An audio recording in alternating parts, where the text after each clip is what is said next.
Buenas tardes, bienvenidos. Esta tarde te traigo unos relatos de terror que sucedieron en el Panteón Civil de San Lorenzo Tezonco, ubicado en la alcaldía de Tláhuac, y esto fue lo que nos contaron. Si eres nuevo, yo te invito a suscribirte, a dejar tu like y compartir. Si estás listo y preparado, comenzamos. Recuerda, yo soy Dark Soul Oficial. Seguramente los enterraron vivos. Historias de terror de dos sepultureros de la Ciudad de México. Desde que éramos niños, conocimos historias de terror a través de nuestros familiares mayores. Nos contaba leyendas que han perdurado con el paso de los años y que se han transmitido a lo largo de varias generaciones. La Llorona, las brujas, los seres demoníacos y los espíritus que deambulan en los hogares eran los más comunes. Crecimos y muchos de nosotros experimentamos un suceso paranormal o algo fuera de toda lógica. Las películas de terror que vivimos en nuestra infancia quizás aumentaron nuestros miedos en esa etapa, o por el contrario, nos enseñaron que todo tiene una explicación y que no hay nada que temer. Sin embargo, la cultura del miedo a lo desconocido sigue presente en nuestra sociedad y en las tradiciones de los mexicanos. Hay muchas personas que conviven día a día con la muerte, esas que pasan su jornada laboral al lado de los cadáveres. Son famosas las historias de los médicos que han visto a alguna mujer vestida de enfermera, conocida como la planchada, o de personas que deambulan en los pasillos de los hospitales y que desaparecen de un momento a otro. Pero, ¿qué hay de las personas que trabajan en los panteones y caminan entre tumbas todo el tiempo, a veces completamente solos? ¿Qué han visto en esas guardias nocturnas? ¿Qué es lo más extraño que han presenciado? ¿Qué pasa al caer la noche cuando la oscuridad cubre el camposanto?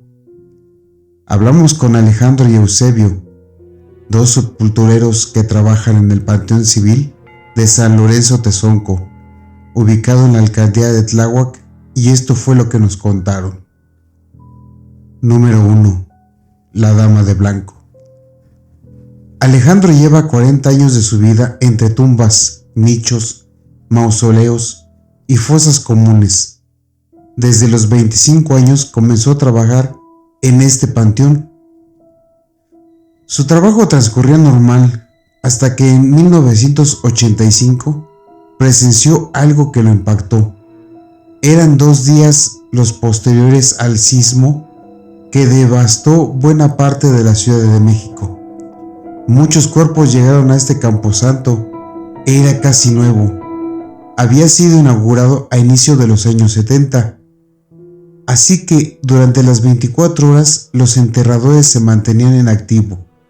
Por las noches recibían cuerpos sin identificar, y justo durante esa labor nocturna, cuando estaba completamente solo, el sepulturero se encontró con algo inexplicable. A unos 70 metros de él, vio a una dama vestida de blanco. Sabía que no era personal del lugar. Trató de ahuyentarla y le tiró una piedra, pero ella no se movió. Por el contrario, siguió su camino flotando. No tenía pies. La escena dejó helado al trabajador, que afirma no ser el único que la ha visto. Eusebio también ha presenciado el espectro de esa mujer.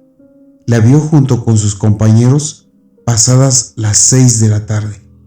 Un día después de su jornada decidieron tomarse unas cervezas en el camino que dirige a los nichos del panteón, un área bastante solitaria en una de las esquinas del enorme camposanto.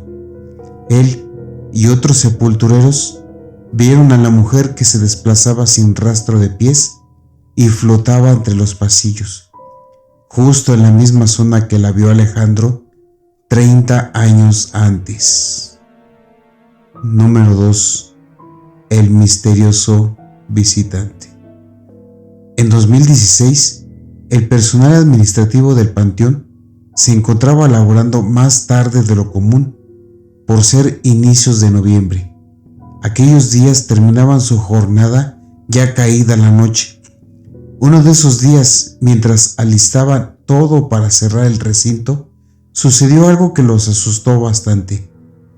Pasadas las 8 de la noche, 2 secretarias del área administrativa le pidieron a un sepulturero que revisara los sanitarios porque un señor de traje color café había ingresado y aún no salía. Ellas ya querían irse a sus hogares y no deseaban batallar con las personas que se negaban a salir del lugar. Él obedeció y se dirigió a los baños, pero para asombro de los 3 no había ningún hombre con tales características. Por el contrario, no estaba nadie más que el personal del panteón. Buscaron por varias partes y nada. Las partes de los sanitarios estaban completamente cerrados. Las trabajadoras se apresuraron a guardar sus cosas e irse lo más rápido de ahí. Nunca volvieron a trabajar después de que se oculta el sol. Número 3. El mausoleo de las risas.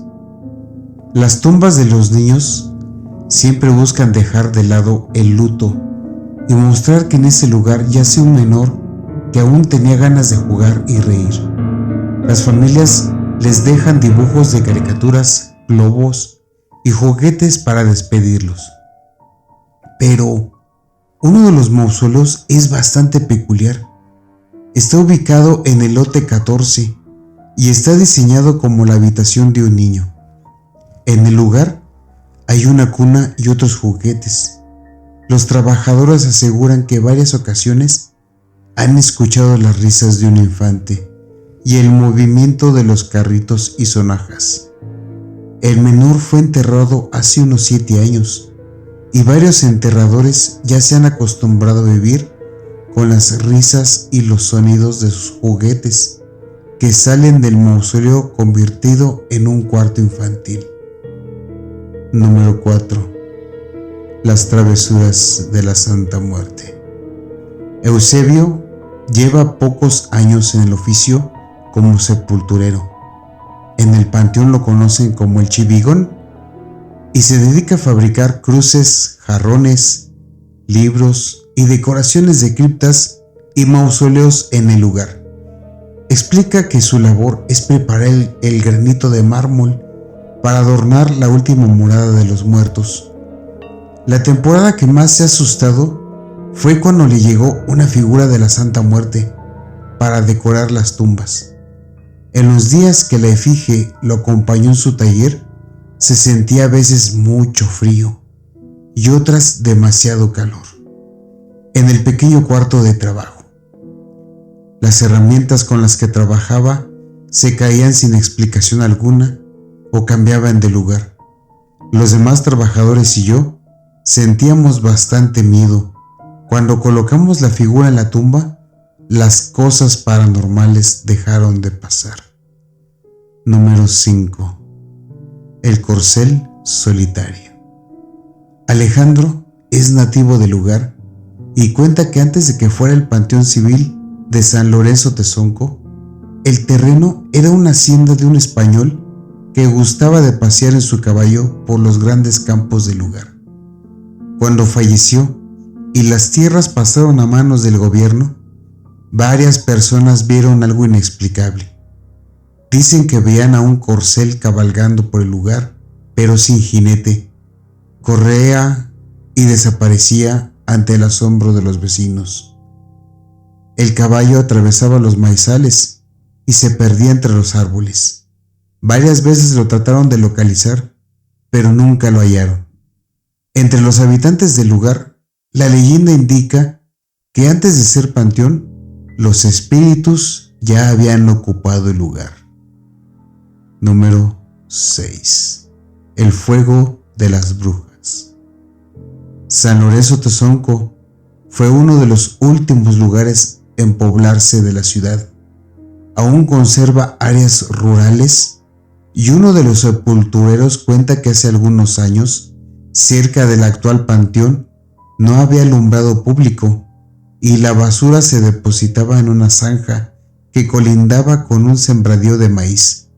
Un día, por flojera, esperó hasta la noche para ir a tirar los desperdicios.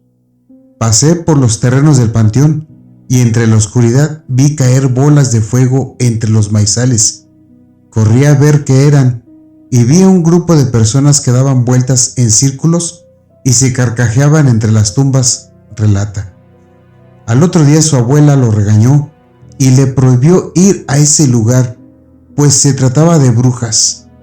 Años después recuerda la anécdota: te juro que las vi con mis propios ojos, su risa era como de bruja. Número 7. Rituales entre criptas.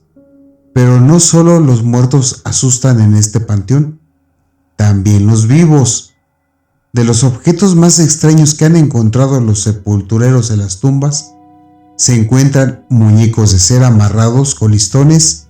De manera popular, estas figuras se asocian a los amarres amorosos, que en ocasiones van acompañados de fotografías de parejas, restos de cabello humano y frascos con un líquido que al romperse huele tan mal que pica la nariz y causa náuseas. Los trabajadores del camposanto afirman que también han encontrado animales muertos, figuras de cera con alfileres e incluso cazuelas con sangre fresca que han sido abandonadas. Pueden ser ritos satánicos, de brujos o de santeros. Nosotros los identificamos por su vestimenta desde que entran al panteón. Se persignan, hacen un breve ritual antes de entrar para pedirle permiso a las almas que yacen aquí. Sin embargo, una de las cosas que más les asombra en los años que han trabajado en el lugar son los cuerpos que han sido encontrados boca abajo al abrir sus ataúdes. Seguramente los enterraron vivos y en su afán de querer salir del entierro cambiaron su posición, pero el peso de la tierra y la falta de oxígeno los mató. Estas son algunas de las historias que nos contaron dos enterradores que trabajaban con cráneos, huesos y cadáveres para sobrevivir. Pero te dejo un plus: el monstruo emplumado. Los fantasmas y las actividades paranormales no son exclusivas del panteón. Alejandro cuenta que fuera de su lugar de trabajo es donde recibió uno de los mayores sustos de su vida. Hace algunos años, un día por la noche, su nieta pequeña y los bebés de sus vecinos comenzaron a llorar de repente, como si estuvieran sincronizados o como si se hubiera puesto de acuerdo a pesar de estar separados por medios muros. Se asomó por la ventana y vio un animal emplumado bastante grande. No era un ave, parecía un monstruo que me retaba con su mirada. Salí, le dije bastantes groserías y cuando me dispuse a atacarlo emprendió el vuelo huyendo del lugar. Justo en ese momento los niños dejaron de llorar. Los vecinos aseguraron que se trataba de una bruja que quería robarse a los niños. Así que en varias casas tuvieron que poner tijeras abiertas en la puerta para alejarla y proteger a los menores. Si te gusta este video, no olvides suscribirte, dejar tu like y compartir. Espero tus comentarios. Y recuerda, yo soy Dark Soul Oficial. Que tengas dulces y muy aterradores ¡Sueños! Hasta pronto.